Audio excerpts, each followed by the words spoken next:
जय माता दी दोस्तों, आप सभी का आपके अपने चैनल आसान राह में हार्दिक स्वागत है। मैं हूं अपर्णा। दोस्तों, आज शनिवार है। आज आपको श्रवण कराएंगे शनिदेव की कथा। शनिवार को शनिदेव की कथा सुनने से धन संबंधी संकट दूर होता है। सब भक्त बोलेंगे भगवान शनिदेव की जय। दोस्तों, हम सभी जानते हैं कि शनि न्याय के देवता हैं। हमारे कर्मों का फल देने का पूरा कार्यभार शनिदेव पर ही है। लेकिन कई लोग शनिदेव को एक बुरे देवता के रूप में देखते हैं, जो गलत है। शनिदेव अगर किसी को उनके बुरे कर्मों की सज़ा देते हैं तो उसके अच्छे कर्मों के लिए उसका अच्छा फल भी देते हैं। शनि महान है, उनकी छत्र छाया में आए हर इंसान का कल्याण होता है। तो चलिए आज आपको सुनाएंगे शनिदेव की व्रत कथा। कथा इस प्रकार है। एक समय सभी नवग्रहों सूर्य, चंद्र, मंगल, बुध, बृहस्पति, शुक्र, शनि, राहु और केतु में विवाद छिड़ गया कि इनमें सबसे बड़ा कौन है। सभी आपस में लड़ने झगड़ने लगे और कोई निर्णय न होने पर देवराज इंद्र के पास निर्णय कराने पहुँचे। इंद्र इससे घबरा गए और इस निर्णय को देने में अपनी असमर्थता जताई। परंतु उन्होंने कहा कि इस समय पृथ्वी पर राजा विक्रमादित्य हैं, जो कि अति न्यायप्रिय हैं। वे ही इसका निर्णय कर सकते हैं। सभी ग्रह एक साथ राजा विक्रमादित्य के पास पहुँचे और अपना विवाद बताया, साथ ही निर्णय के लिए कहा। राजा इस समस्या से अति चिंतित हो उठे, क्योंकि वे जानते थे कि जिस किसी को भी छोटा बताया जाएगा वो कुपित हो उठेगा। तब राजा को एक उपाय सूझा। उन्होंने सुवर्ण, रजत, कांस्य, पीतल, सीसा, रांगा, जस्ता, अभ्रक और लौह से 9 सिंहासन बनवाए और उन्हें इसी क्रम में रख दिया। फिर उन सबसे निवेदन किया कि आप सभी अपने अपने सिंहासन पर स्थान ग्रहण करें। जो अंतिम सिंहासन पर बैठेगा वही सबसे छोटा होगा। इस अनुसार लौह सिंहासन सबसे बाद में होने के कारण शनिदेव सबसे बाद में बैठे, तो वही सबसे छोटे कहलाए। उन्होंने सोचा कि राजा ने यह जानबूझकर किया है। उन्होंने कुपित होकर राजा से कहा, राजा तू मुझे नहीं जानता। सूर्य एक राशि में 1 महीना, चंद्रमा 2.25 महीना और 2 दिन, मंगल 1.5 महीना, बृहस्पति 13 महीने व बुध और शुक्र 1-1 महीने विचरण करते हैं। परंतु मैं 2.5 से 7.5 साल तक रहता हूँ। बड़ों का मैंने विनाश किया है। श्री राम की 7.5 आने पर उन्हें वनवास हो गया। रावण की आने पर उसकी लंका को बंदरों की सेना से परास्त होना पड़ा। अब तुम सावधान रहना। ऐसा कहकर कुपित होते हुए शनिदेव वहाँ से चले गए।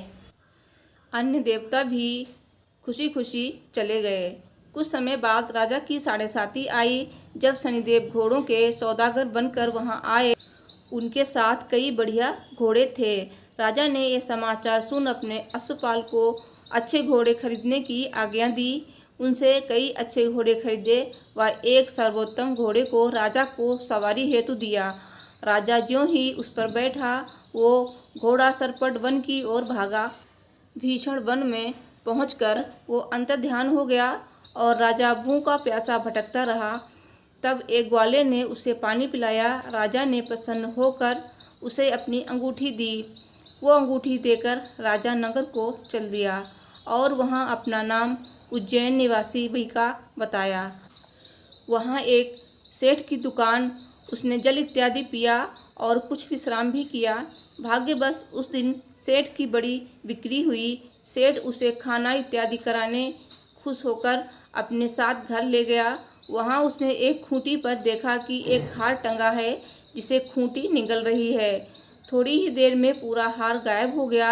तब सेठ ने आने पर देखा कि हार गायब है।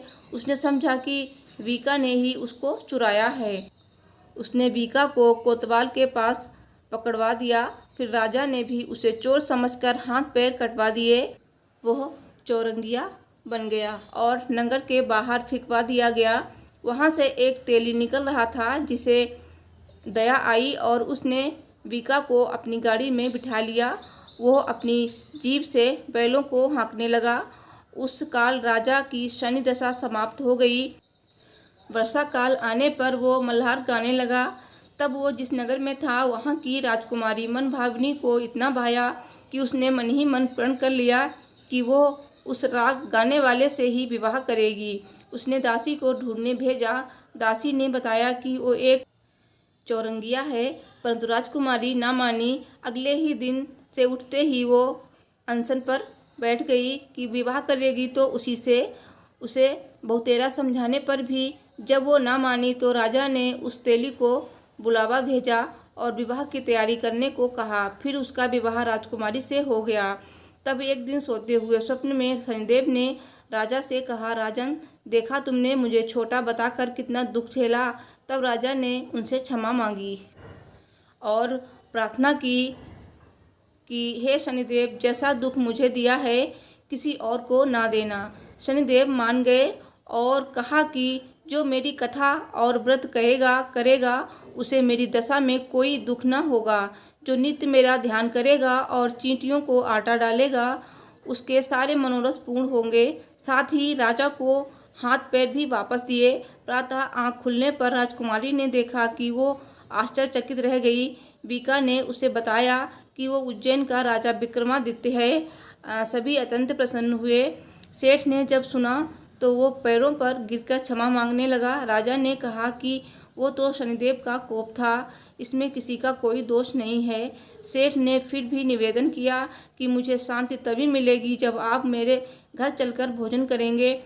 सेठ ने अपने घर पर नाना प्रकार के व्यंजनों से राजा का सत्कार किया। साथ ही सबने देखा कि जो खूंटी पर हार टंगा हुआ था, खूंटी हार निगल गई थी, वही खूंटी अब हार उगल रही थी। सेठ ने अनेक मोहरें देकर राजा का धन्यवाद किया और अपनी कन्या श्री कंवरी से पाणी ग्रहण का निवेदन किया।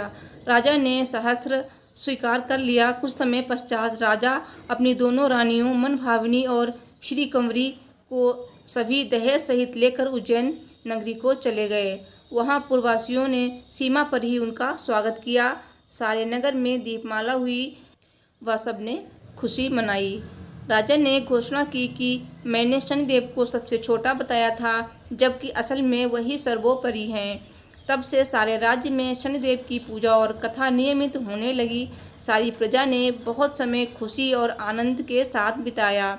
जो कोई शनिदेव की इस कथा को सुनता है या पढ़ता है उसके सारे दुख दूर हो जाते हैं और धन संबंधी सारे संकट दूर हो जाते हैं। व्रत के दिन इस कथा को अवश्य पढ़ना चाहिए। बोलिए भगवान शनिदेव की जय।